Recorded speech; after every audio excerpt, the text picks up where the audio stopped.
Squaresoft back in the day was a company that blew anybody who lived in the 90s away. Ask any 90s kid, and I guarantee you there's at least going to be one Squaresoft title within their favorite games.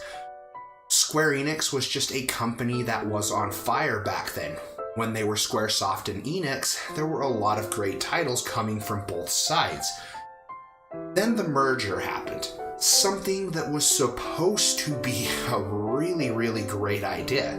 Take all of their IPs and assets under one hood, finally give these companies a chance to shine, especially coming into an era with the PlayStation 2 where graphics were progressively getting better looking by the moment.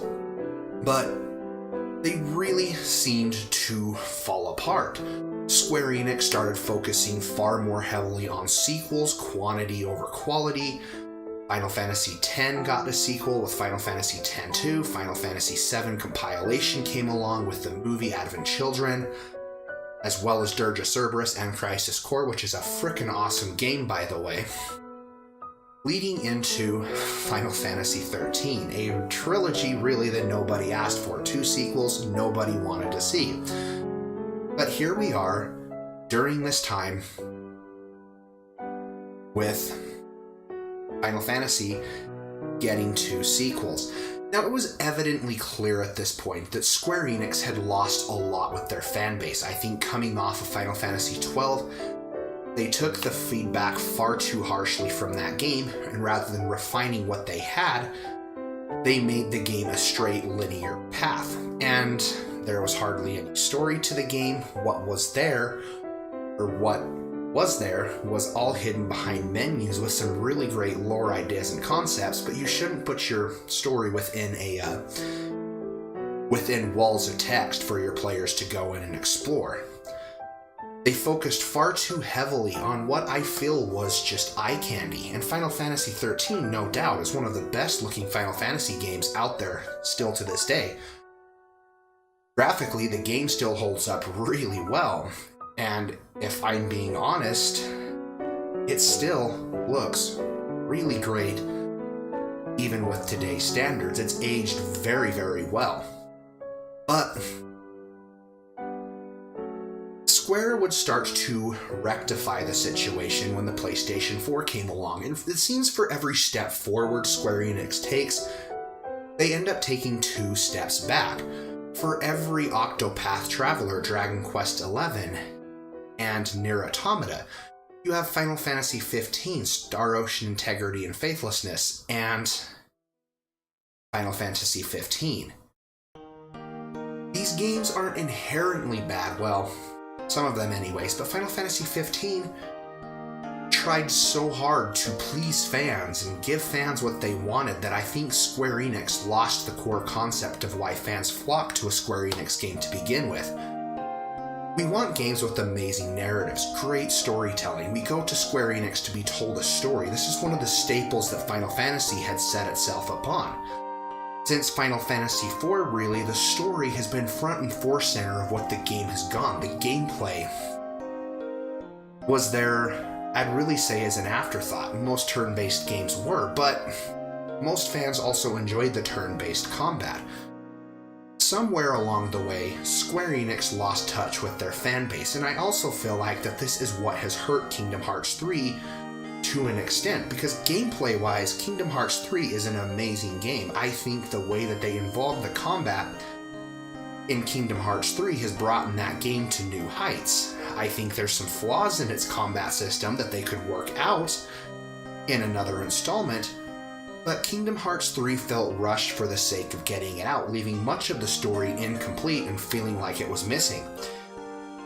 With the most recent announcement that there's free and paid DLC coming to Kingdom Hearts 3, it only solidifies that theory of mine that the game was incomplete at launch, and that's what's frustrating, is Square Enix treating their games like their live service.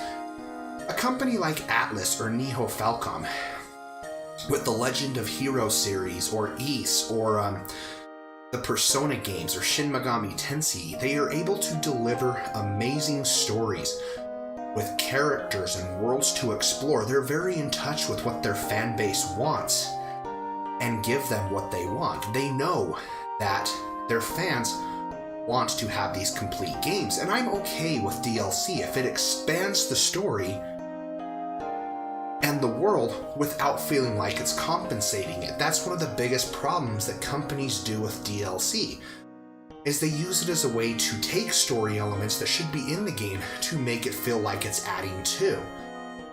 And it's really frustrating to see Square Enix going down that route, especially when so many of us have gone to their titles for that very reason, to have a complete story that we all absolutely love. Square Enix did something really good with Nier Automata. I don't think anybody expected the original Nier to ever get a sequel. They were able to build upon that game and make what made that great, and give it the budget and the time and the studio to help bring that game into the forefront. And it sold far past expectations of what Square Enix was expecting it to sell. Then you have I Am Setsuna, which I felt was a really great game. Despite having to live up to being a spiritual successor to Chrono Trigger, it saddens me that so many people dismiss that game for that reason alone. I thought the story was decent, but I had a lot of fun being able to explore that world. Dragon Quest XI was my favorite RPG that I played from last year. That game was absolutely amazing, and the care that team took to ensure that that game was great can really show. The passion was emanating from that game. And because of that, it was one of the best games that Square Enix has released this generation. I'm not saying that I want Square Enix to go under. I'm not saying that at all. But I feel like if they don't listen to their fans, they're going to alienate them more and more. And I feel when a company starts pushing away the people who have made them into who they are, to go after a crowd that isn't going to play their games, to go into the mainstream and try to capitalize on live service and ideas that clearly was not the foundation of their company, you start to crumble your image, and you have people like me who will go out there and vocalize their opinion. And if that's the route that Square Enix is going to take, so be it. Then I guess I'm not really going to play too many of their games, especially when it comes to the Final Fantasy franchise. Kingdom Hearts 3 suffered from this very hardcore when it tried to incorporate many of the mobile phone game elements into its plot. And I feel like that was the most damning part of Kingdom Hearts 3's story, is it really punishes those who haven't played the mobile game, and that's not a way to go about it. There's characters in there that I'm sure are going to get more screen time in sequels, and we get to find out more about them. But to have that whole backstory just put into a mobile game and expect people to go to play that to get that just seems like something really shitty to do. Companies like Nihon Falcom, with their Trill series, have different arcs that take place on different continents that all tell different stories within inside this world that kind of connect together and continue on, making people want to go back and play the games, but still giving a satisfactory story and making it feel complete. Now, I haven't beaten the games myself, but there are people I do know who have played them that have said to me that that's the way that the games are set up, to make you feel like you get something satisfactory, but it piques enough of your curiosity to go back and play, and I feel like that's the right way to do it. Atlus did that with Persona 5, really made sure that the game was constructed to have a middle, beginning, and an end, and they could have just as easily taken out the ending of that game and sold it as DLC, but they didn't, because they wanted it to feel like a complete experience. So many developers, I feel like, are getting caught up in this idea that single-player games are dying, and that monetization and games as a service is the way to go, and so many gamers who grew up in the 90s and early 2000s are frustrated with this business model. I think there's a great way to still be able to have single-player video games.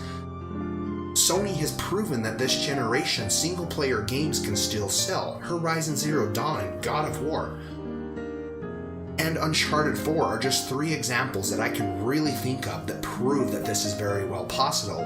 Persona 5 sold exceptionally well for a Japanese RPG, especially one that was turn-based, far surpassing Atlus's expectations. Sega's Yakuza series blew up with Yakuza 0, and it's amazing to see these games do well despite companies like EA, Activision, and Ubisoft saying that single-player games are no longer viable in this day and age, and that live service is the way to go.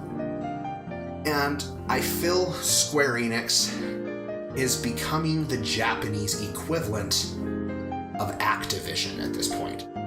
And it's really sad to see such a once beloved company succumb to these practices and alienate the core people who have made them into the company that they are today. I really hope that Square Enix turns their business model around and still continues to deliver the great experiences that they have this generation and focus on what made those great and continue to be the company that they love. I think putting such an emphasis on graphics like they have is hurting the franchise. Final Fantasy XIII is a beautiful game, pure eye candy, but when the game is linear and your story's backed up in a bunch of menus that your players have to go and read to get the story, you've missed the point of what made your game special. When your players feel like they have to go through and add additional DLC to a game to get a complete story, or go back throughout the game's life because it keeps getting updated to get more and more story content, I feel like you failed at the core concept of what your game was trying to be. I don't think that's a great way to tell a story. I think it's a very crappy way to tell a story. There's still hope for Square Enix, and I hope that they are learning from their fan feedback and what they want to be able to create games that can appeal to a brand new generation of gamers, but yet hold near and dear to people like me who have formed them into the company that they are today, who grew up playing some of their most beloved classics such as Chrono Cross and Xenogears, Final Fantasy VII, Chrono Trigger, the games that made them to who they are. And then, honestly, I don't think it's that hard. Square Enix has a bunch of great people still working there. They just need to focus more on the single-player AAA experience and not so much their mobile division. But in this day and age, more companies want quicker cash, quicker turnaround, and they know that those games are going to get it. So if Square Enix wants to continue to run their name through the mud and focus on an audience that isn't necessarily going to buy their games, while alienating those who enjoy their games for what they were, they're going to have to face the repercussions of that someday and ultimately admit that they're going to lose a lot of people along the way. But this is just my thoughts, my opinions. I would really like to hear what you guys have to think about this subject. What do you think about Square Enix's company as a whole? Do you feel the same way that I do? For every step that they take forward, they take 2 steps back? Do you think there's a way for Square Enix to redeem themselves, the Final Fantasy franchise to become what it once was? What did you guys think of Kingdom Hearts 3? Let me know down below. Be sure to hit subscribe there for me if you haven't already to check out videos like this one.